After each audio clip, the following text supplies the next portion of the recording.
What's up, everybody? Anton here from dropshiplifestyle.com. And in this video, I'm gonna share 3 reasons why I believe many dropshippers will fail in 2022. And obviously I know this topic isn't as exciting or sexy as when I give you a bunch of products to sell that you can make a bunch of money with, or when I show you an amazing new trick to run ads that can get you a ton of traffic and a ton of sales. But the truth is, at least for all established business owners out there, I fully believe that you should spend almost as much time on your growth as you do protecting your downside. What I mean by that is once you're established, you're making revenue, you're making profits, maybe you quit your job and you're living this new lifestyle, maybe a dropship lifestyle, and you have that and it's secured, or at least you think it is, you need to think about what is changing, you need to iterate, you need to pivot, you need to make sure you stay ahead of what's going to happen so you don't get caught when things change. And trust me, things do change. And again, I'm gonna share 3 things that I think will be changing in this next year. Some of them that already are taking place, things you can do to prevent them so that if you already have a store, you can remain in business and profitable. And if you don't have a store yet, you can at least keep these in consideration as you build so you're not doing something that used to work 5 years ago or even a year ago. And just know I'm not coming to you with this as somebody who's saying, I can see the future and I know more than everybody else and this is gospel. I'm just coming to you as somebody who has been in this business for well over a decade and who iterates what they do every year based on what is happening in the market. So just know, again, these aren't guarantees, but these are things that I'm actively thinking about and things that we're already taking into account now as we build and maintain our current stores. So the first reason I believe many dropshippers will fail as we go into 2022 is them not selling for enough suppliers. To put it simply, they don't have enough to offer on their stores. At the extremes of both ends of the spectrum here, you can build a dropshipping store where you sell one product from one supplier. And that's it. That's your store. That's your product, right? On the other extreme of the spectrum, you can be Wayfair.com and work with tens of thousands of suppliers and have millions of products, right? Both drop shipping, but very, very different.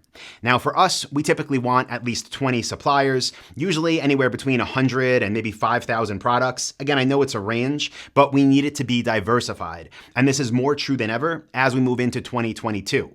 Main reason being, and you've probably heard about this, there are inventory issues in certain industries and more specifically with certain suppliers. Now, if you're a business owner right now, if you're drop shipping, let's say you have a store where maybe you sell for 2 different brands, right? You have 2 different suppliers, maybe you have 20 products on your site.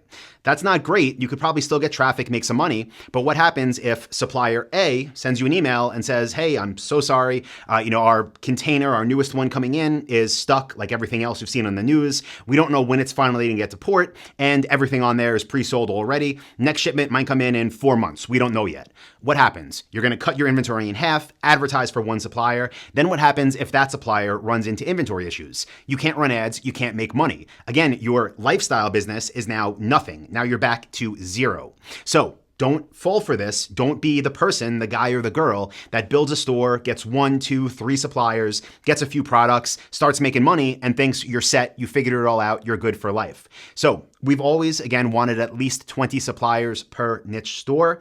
In my opinion, that is still the minimum, but the more, the better. And if you're already running a store and you're watching this and you have suppliers that you haven't been approved with yet, this is a great time to circle back, increase the amount of brands you sell for, increase your product offer, your inventory issues will become less of a factor. And if you've been running a store for a while and you haven't done market research lately, jump back into module 2 of the Dropship Blueprint. Go out there, redo your research. I promise you there's going to be many more brands you find that have most likely popped up since you've done the research historically. The second reason I believe many dropshippers will fail as we go into 2022 is inflation.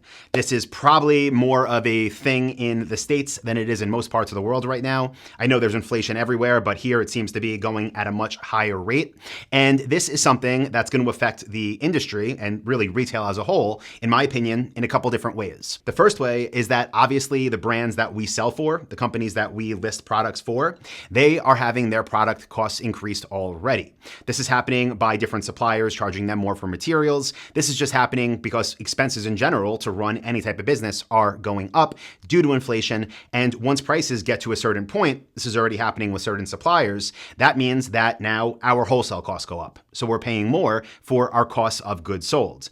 I'm at a desk right now. I'm sitting at it, but it's a stand-up desk. And let's just say last year, the wholesale cost of this was $400. Well, maybe next year it's $500. So what does that mean? Well, at face value, it sounds like we're going to make less every time we sell it.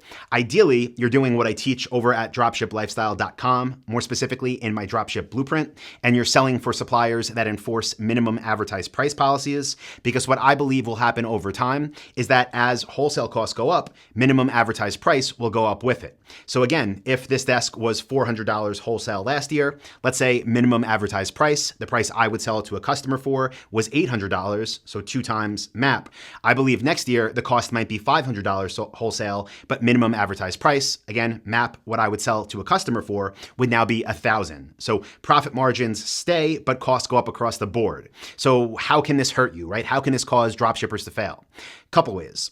One of them would be if the majority of suppliers you sell for do not enforce pricing controls, and if they raise prices and none of the competition raises prices as well, meaning your profit margins start to get squeezed, something I would definitely pay attention to if I sold for many non-MAP suppliers.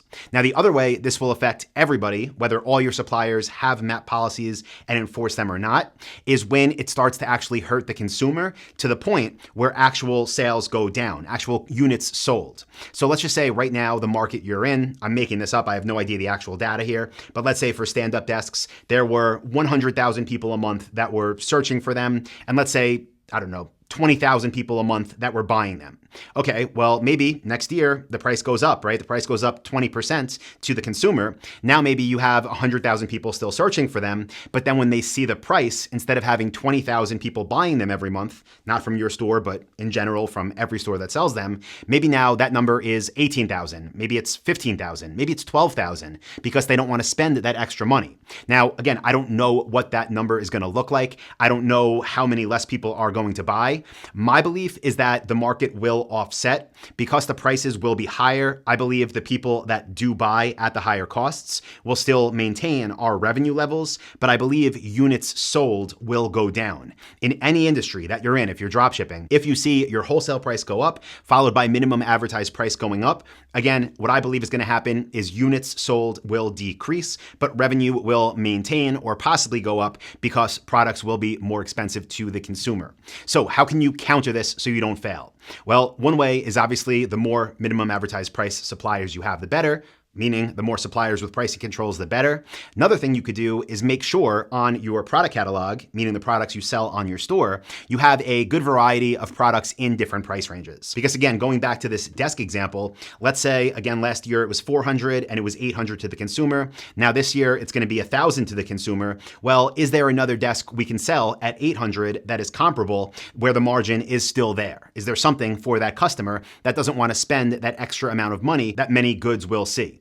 Now, I will say this sucks for the consumer, obviously, because they're going to end up spending the same amount and getting a lower quality product for the most part. But it is what it is. People have their budgets just like they do now. So make sure you're offering products in obviously your set price range, nothing under $200, but make sure you're offering something for everybody when you start to see prices increase from your suppliers and of course on your own store for what you're selling at. The third reason I believe many dropshippers will fail in 2022 is because of Tim Cook. Thank you, sir. You know this, is obviously it's not directly on him, but Apple changed how tracking works with iPhones and iOS devices, even within Safari on computers. And since seems like 6 months, maybe a little bit less than that now, tracking within Facebook ads has been night and day compared to what it used to be.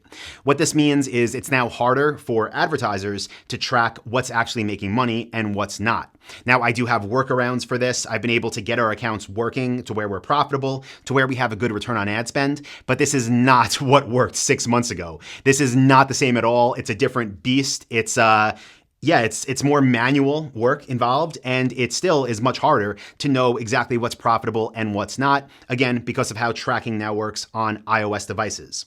Now, for us, is this a huge thing? Well, again, we've solved it with more manual work, so we're still able to run Facebook ads profitably, but the dropshippers who this is really going to affect, and to be quite honest, it's already put a bunch of them out of business, are the ones that rely on Facebook as their primary source of traffic. Think low-ticket stores, dropshipping products from China, right? The people that run these ads that show a product, a quick product demo, have a link, people go buy it, and the way those people advertise on Facebook, or I should say the way they advertised, is by bidding on Facebook, telling Facebook, hey, this is my ad, the goal, what I want as a conversion is a sale. And then Facebook goes out there and they try to get sales, they see who is buying, and then they show it to more people like that, and the cycle continues. Because tracking is, again, not what it used to be, the people that did that at scale are not able to do that profitably right now. I see people still talking about it every day. I see many of them saying they just gave up already on Facebook ads and they're basically spinning their wheels trying to figure out a different platform.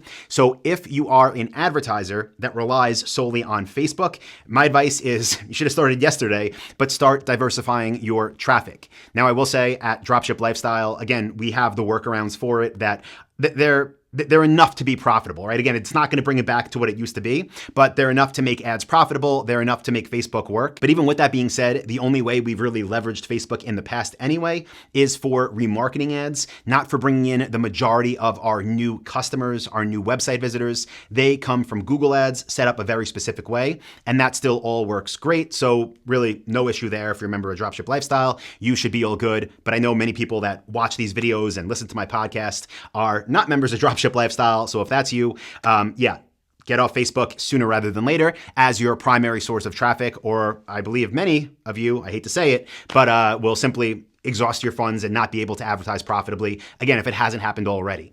Now, I know that was 3 things that are all, again, in my opinion, very real. Some of them are already in motion. Some of them will be seen more in the early months of 2022. It does not mean that dropshipping is dead. It doesn't mean all dropshippers are going to fail. It just means that you should be aware so you can pivot, you can make changes, many of them that I recommended in this video, so that when the changes come, you're not one of the people spinning your wheels last second, kind of, grasping for straws like, what am I going to do? What can I make work? No. Just think about it, take a step back, look at your business and think, okay, this is the reality. This is what I foresee coming. Let me start to put these things in place so when the changes really start to hit, I'm fine, right? I'm still good. It's not a last minute thing. I don't have 3 months go by where my income disappears. So as always, guys, I hope this was helpful. If it was, leave a like on the video. If you're not subscribed, most people that watch these aren't. I have no idea why. Click the subscription button, click the bell. You'll get notified every single Monday and Thursday every time a new episode goes live. And if you want to know how to build a dropshipping store the right way, dropshipping high-ticket products for domestic suppliers that ship fast, that have great return policies, that actually care about the products they make, be sure to go to dropshipwebinar.com for a free training from me. I will link that up in the description. So thank you, everybody. I appreciate you, and I'll talk to you on Monday for the next episode. See ya.